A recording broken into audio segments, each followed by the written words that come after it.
आम का अचार तो आपने भी कई बार बनाया होगा और मुझे उम्मीद है कि आप लोग बहुत ही अच्छा बनाते होंगे। लेकिन अगर आपने मेरे तरीके से एक बार बना कर के खा लिया ना, तो यकीन मानिए कि आपको फिर दोबारा किसी और तरीके की ज़रूरत ही नहीं पड़ेगी और इसको आप साल भर क्या 5 साल तक भी स्टोर करके रख सकते हैं। तो देखिए अचार अब मैंने धूप में डाल दिया है, लेकिन बनाया कैसे है चलिए आपको दिखाते हैं। और प्लीज़ आप लोगों को ये रेसिपी अच्छी लगी हो तो एक लाइक ज़रूर कीजिएगा और कमेंट कीजिएगा कि आप कौन से तरीके से बनाते हैं। तो मेरे हस्बैंड जो है ना, मैंने उनको कई बार बोला कि मुझे कच्चा आम ला दो, मैं अचार बनाऊंगी। तो देखिए कितना समय निकल गया, अब मई आ गई है और मई में जा कर के मुझे उन्होंने आम ला कर के दिया है। तो मैंने सोचा चलो अब मैं बना ही लेती हूँ। वैसे मेरे पास बहुत सारा अचार है।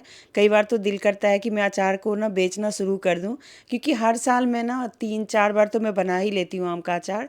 खट्टा मीठा भी अभी पीछे बनाया था, अगर आपने नहीं देखा हो तो प्लीज़ जा कर के देख लीजिए। बहुत ही आसान तरीके से मैंने बताया है। और यहाँ पर आज मैं बनाने वाली हूँ नमकीन अचार, मतलब जो खट्टा वाला अचार होता है ना, जो भात और दाल के साथ खाते हैं वो वाला। तो बिहार में ना सूखा अचार का बहुत चलन है। ड्राई अचार बनता है, उसमें तेल थोड़ा सा डाल के और फिर उसको ना रख लेते हैं और वो सालों साल चलता है। मैं एक स्टोरी बताऊंगी ना, मेरी सास थी तो वो जब अचार बनाती थी तो किसी बर्तन में नहीं बनाती थी, वो बड़े बड़े टोकरे में बनाती थी, जो बांस का टोकरा होता था ना उसमें बनाती थी। अब वो समय गुजरे हुए काफ़ी टाइम हो गए, लेकिन मुझे मुझे ना उनके हाथ का अचार इतना बढ़िया लगता था कि दिल करता था कि मैं मतलब कितना सारा खाऊं। उनके जाने के बाद मुझे कभी भी गांव का अचार तो नसीब नहीं हुआ। कभी कभार किसी ने दे दिया होगा तो ठीक। हालांकि मुझे अचार वगैरह बनाने में बहुत ही ज़्यादा आलस होता था और ऐसे लगता था मैं कभी भी नहीं अचार ढंग से बना पाऊंगी। लेकिन समय का चक्र देखिए, धीरे धीरे करके समय के साथ मैंने इतना अच्छा अचार बनाना शुरू किया कि अब मैं लोगों को देती हूँ और वो लोग कहते हैं कि बाप रे कितना बढ़िया अचार बनाया है तुमने। तो ये थी ये स्टोरी मेरी सास की। और यहाँ पर मेरे पास 2 किलो आम है और ये थोड़ा सा गुठली हल्का कच्चा है, बहुत ज़्यादा कच्चा तो नहीं है। और एक दिन रह भी गया है तो थोड़ा सा वो सूखा सा हो गया है, लेकिन फिर भी मैंने इसको धो के अच्छे से साफ़ कर लिया था और धीरे धीरे करके मैं काट रही हूँ। घर में काटना भी एक बहुत बड़ा काम होता है आम को। अगर आपको आम का अचार ज़्यादा बनाना होता है ना, तो वो बाहर से ही कटवा करके आप ले आएँ, क्योंकि चाकू वगैरह इतना तेज़ नहीं होता तो फिर कटता नहीं है। तो यहाँ पर मैं ना रफली ही काट रही हूँ, जिस तरीके से कट रहा है मैं वैसे काट रही हूँ। ज़्यादा कुछ उसमें मैं जोड़ नहीं लगा रही हूँ कि इसी शेप में काटना है या उस शेप में काटना है। चलिए यहाँ पर आम का अचार मेरा कट चुका है और अब इसके अंदर मैं डाल रही हूँ नमक। तो नमक आप देख सकते हैं बिना अंदाजे ही मैं डाल रही हूँ, अपनी हथेली से 2 बार मैंने डाला है। और हल्दी भी मैं ऐसे ही डाल रही हूँ। अचार वगैरह में क्या होता है ना कि आप इतना नाप के नहीं बना सकते कि कितना डालना है। बस 2 किलो आम है तो अंदाजन आप कोई छोटी कटोरी हो घर में तो उससे 1 कटोरी आप डाल लें और हल्दी उसका आधा डालें, क्योंकि हल्दी और नमक ना शुरू शुरू में काफ़ी जाता है और ये उसके अंदर ना अब्जॉर्ब हो जाता है, मतलब वो जैसे आप मेरिनेट करते हैं ना किसी चीज़ को, वही हो जाता है। तो अभी तो इसको मैंने मिला के और धूप में रख देना है, क्योंकि हल्का सा इसको सुखाना ज़रूरी है, इसमें से पानी भी निकलेगा। तो इसके लिए मैंने नीचे में एक कड़ा ऐसे कठौती सी लगा दी है, क्योंकि उसी में बना रही थी। फिर मैंने जाली में डाल दिया आम को और कुछ इस तरीके से यहाँ पे रख दिया है। और अभी आंधी तूफान का भी टाइम है तो मैंने यहाँ पर एक कपड़े से ढक दिया है कि जिससे इसके अंदर धूल वगैरह नहीं जाए। वैसे ना अभी इस आम को मैं बाहर नहीं भी रखती तो भी चल जाता। अब बना रही हूँ मैं अचार का मसाला। उसके लिए मैंने यहाँ पर काली मिर्च लिया है 1 चम्मच, और 2 चम्मच मैंने यहाँ पर सौंफ लिया है, 3 चम्मच मैंने यहाँ पर धनिया लिया है। ये वैसे मैंने अंदाजन ही डाला है, लेकिन आपको अगर चम्मच से नापना हो तो कुछ इस तरीके से है। 1 चम्मच मेथी दाना है और 2 चम्मच जीरा है। तो ये चीज़ें हैं। बाकी साबुत में डालूँगी कलौंजी और अजवाइन, दोनों 1-1 चम्मच है। और साथ में ये पीली सरसों है, इसको मैं पीसने वाली हूँ, लेकिन इसको गरम नहीं करते हैं, मैं कच्चा ही पीसूँगी तभी स्वाद आएगा। और ये चीज़ें भी पीसूँगी, तो साथ में दोनों चीज़ें पीसनी है। तो बस इसको फटाफट से फ्राई कर लेते हैं। इधर मैंने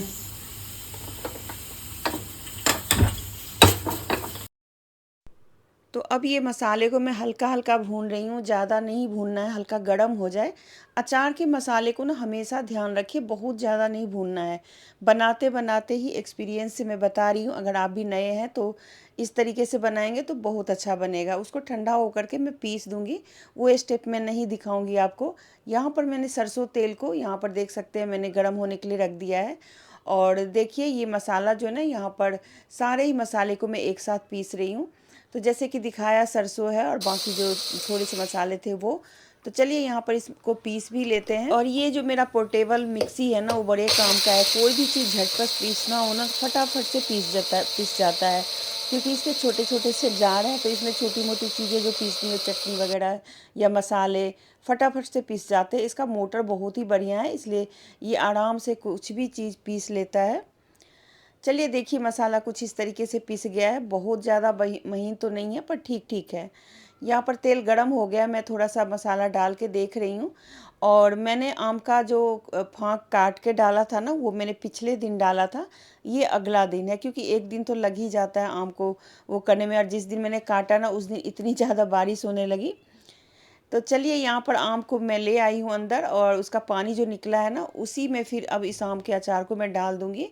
जो ये सूख चुका है, इसमें पानी अब बिल्कुल नहीं है। अब जो हमने मसाला पीसा था ना, वो देखिए कुछ इस तरीके का है। वैसे मैंने कोशिश की थी पूरी बारीक पीस दूँ, लेकिन पूरा बारीक पीस जाता है ना, तो जब हम अचार बन के तैयार होता है उस टाइम नहीं अच्छा लगता।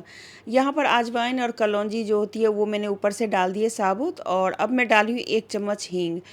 हमारे गांव देहात में ना हींग का बहुत यूज़ करते हैं आम के अचार में, तो मैंने भी 2 बार हींग डाल दिया है। अब यहाँ पर मैं लाल मिर्च डाल रही हूँ। वैसे आपको देखने से लग रहा होगा कि बहुत ज़्यादा है, लेकिन ये बहुत ज़्यादा नहीं है। 3 चम्मच मैंने छोटे चम्मच से ही डाला है। यहाँ पर मैं 1 चम्मच नमक फिर से डाल रही हूँ, क्योंकि मसाले वगैरह पड़े हैं ना, तो हो सकता है नमक कम हो जाए। और जो तेल हमने गरम करके रखा था, वो तेल मैंने यहाँ पे डाल दिया। बस अब सारी चीज़ों को ना मिक्स कर देना है अच्छे से। और इस अचार में ना तेल शुरू में थोड़ा कम ही पड़ता है, बाद में अगर आपको मन हो किसी को देना हो या ऐसे ही मतलब स्टोर करना हो, तो आप तेल डाल के स्टोर कर लें, फिर सही हो जाता है। वैसे जब ये अचार थोड़ा थोड़ा करके पकेगा ना और गलेगा, तो इसका तेल अपने आप ही ऊपर आ जाता है। और मतलब एक ही दिन हुआ है तो इतना ज़्यादा तो मैं आपको नहीं दिखा पाऊँगी, लेकिन जब ये बन के तैयार होगा ना, तो ये पक्का ऊपर तक तेल आ जाएगा। और देखिए मेरी बेटी खड़ी है ना, वो कह रही है कि मुझे 1 फाँक दे दो, तो मैंने कहा लो जाओ खाओ। हम लोग तो बचपन में बहुत खाते थे।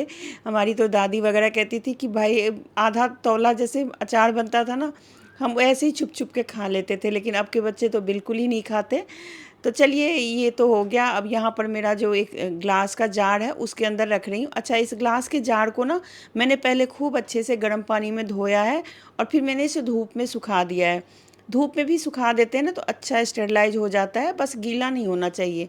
आप चाहें तो थोड़ा-सा नीचे में तेल डाल दें। पिछली बार मैंने जब एक कुच्चा बनाया था तो मैंने धुआँ किया था कोयले से, वो भी सही है, पर हर वक़्त कोयला वगैरह नहीं मिलता है, तो आप अच्छे से उसको धो लें और धूप में सुखा लें। अभी तो तेज़ धूप होती है, बहुत अच्छे से बढ़िया से स्टेरलाइज हो जाता है ये। अब यहाँ पर इसमें मेरा सारा ही अचार आ चुका है, देख सकते हैं। और जो कटौती में मसाला बच गया ना, उसमें मैं चावल मसल के खाऊंगी। तो अगर आपके मुंह में भी पानी आ रहा हो ना, तो आप लोग भी ट्राई कीजिएगा मेरे तरीके से बनाने का। यहाँ पर मैंने भर दिया मर्तबान में। और ये जो ग्लास का जार है ना, मतलब ये जो मर्तबान है, उसका ढक्कन जो है ना, वो लकड़ी का है। तो मैं अभी कपड़े में बांध करके इसको रखूँगी बाहर, क्योंकि अब तो शाम हो गई है तो कल ही रखूँगी। लेकिन वैसे ये ढक्कन है तो इसको बंद करके कुछ इस तरीके से रखेंगे। चलिए आज फिर दूसरा दिन हो गया, मैंने धूप में इसको रख दिया है। और देखिए मेरा आम का अचार कितना बढ़िया लग रहा है। प्लीज़ प्लीज़ अगर आप लोगों को अच्छा लग रहा हो तो एक लाइक और